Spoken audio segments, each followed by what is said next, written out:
Společná historie střední školy průmyslové, hotelové a zdravotnické se začala psát teprve v roce 2010. Každá z jejich 3 částí se tak může chlubit dlouhou minulostí a z ní vycházející bohatou tradicí.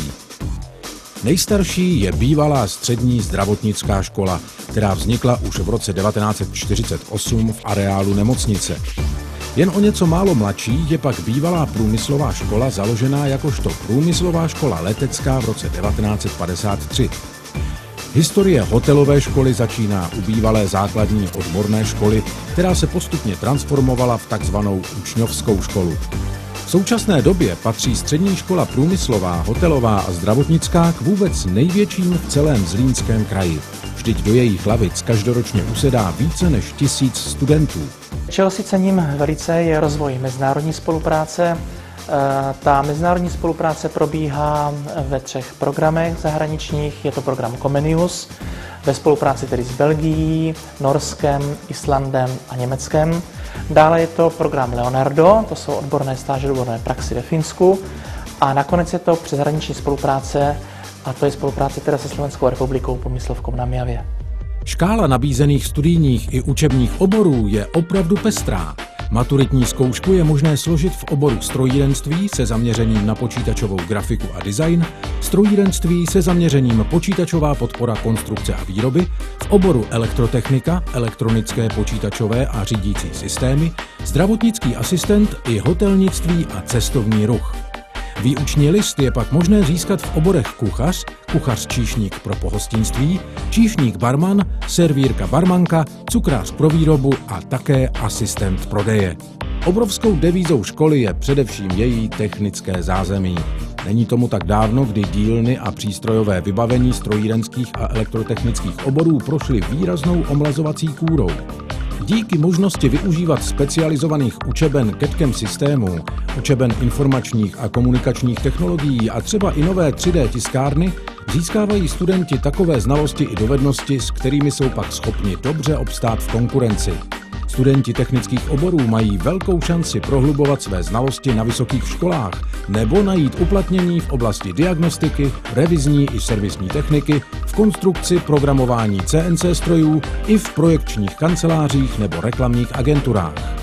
Studenti technických oborů získávají praktické dovednosti v nově zrekonstruovaných školních dílnách, ale také v rámci praxe, kterou konají u významných firem regionu, jako je například EGP Invest v Uherském Brodě, Hydroma Uherský Brod, Evektor Kunovice, BD Sensors Buchlovice a řada dalších. Kvalitní zázemí se odráží i v soutěžních úspěších, například v mezinárodním projektu F1 na školách. Dobré technické vybavení a možnost kvalitní přípravy však neposkytuje škola jen studentům technických oborů. Na své si přijdou i studenti se zaměřením na hotelnictví a cestovní ruch, včetně žáků učebních oborů. I tady jsou samozřejmostí praxe ve vyhlášených podnicích regionu.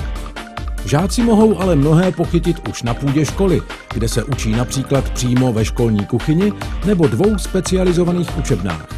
Praktické dovednosti získávají také při přípravě a realizaci rautů, které škola dodává zákazníkům přímo na míru. Žákům gastronomických oborů nabízíme absolvování kurzů barmanského, baristického, someliérského a také se mohou u nás naučit takzvaný carving, což je takové umělecké vykrajování ovoce a zeleniny.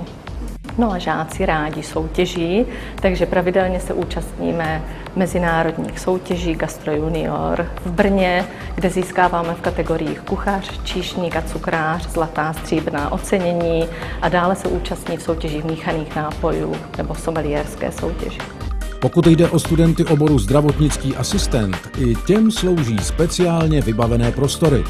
Patří mezi ně například učebna s interaktivní tabulí, učebna somatologie a ošetřovatelství i dobře vybavená chemická laboratoř. Své nově nabité znalosti a dovednosti mohou i tito studenti v hojné míře ověřovat v praxi, a to nejen na odděleních místní nemocnice.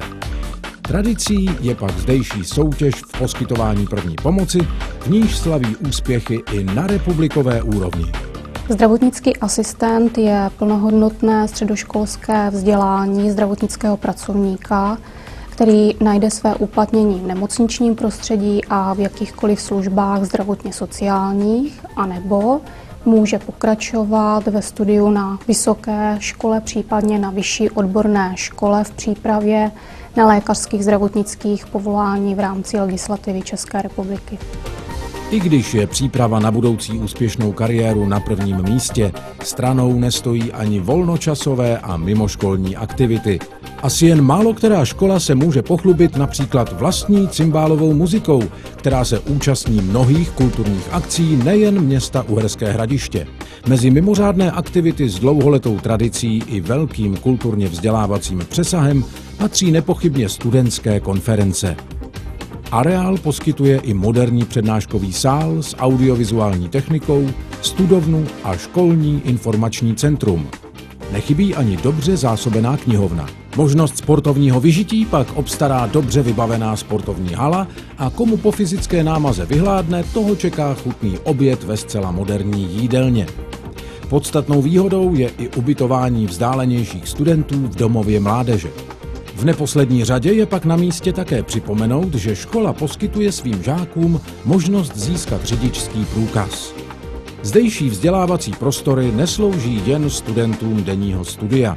Jsou i fakultní školou Univerzity Palackého v Olomouci, autorizovaným výukovým centrem Autodesk i místem dalšího profesního vzdělávání. Střední škola průmyslová, hotelová a zdravotnická je zkrátka vzdělávací institucí schopnou pružně reagovat na požadavky moderního světa. Vychází přitom z pevného základu tradice, která je už desítky let značkou kvality. A to nejen na Slovácku.